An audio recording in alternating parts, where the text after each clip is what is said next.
Hey guys, it's Brigitte with Sandy Seed Company, and today I'm going to talk about one of the coolest and I think most underrated flowers for Southern California gardens. It's called Gomphrena, actually related to amaranth. Sometimes it's called Globe Amaranth.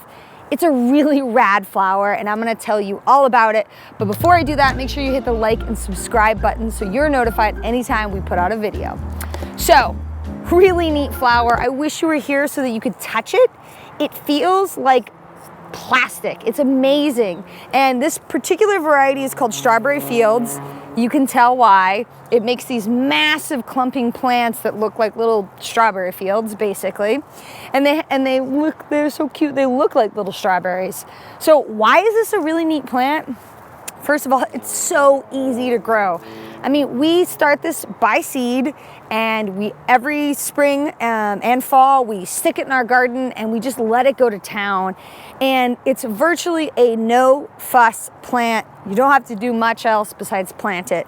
The other reason why I really love it is these flowers last forever.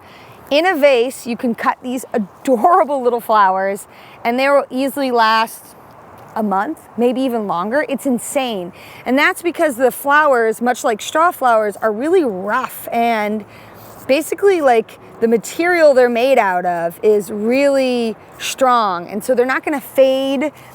They make really good dry flowers as well. They're just cute little button-like flowers.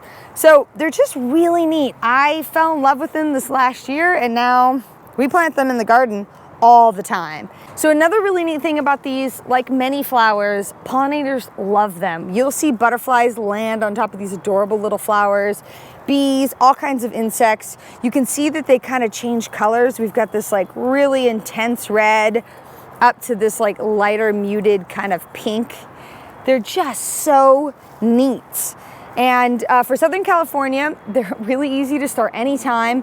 We like to start them in the fall and we plant them into our garden. Late fall, they get really big and well established, but they also can be planted in the spring. And we planted these in March, and they have just been thriving all through the summer heat.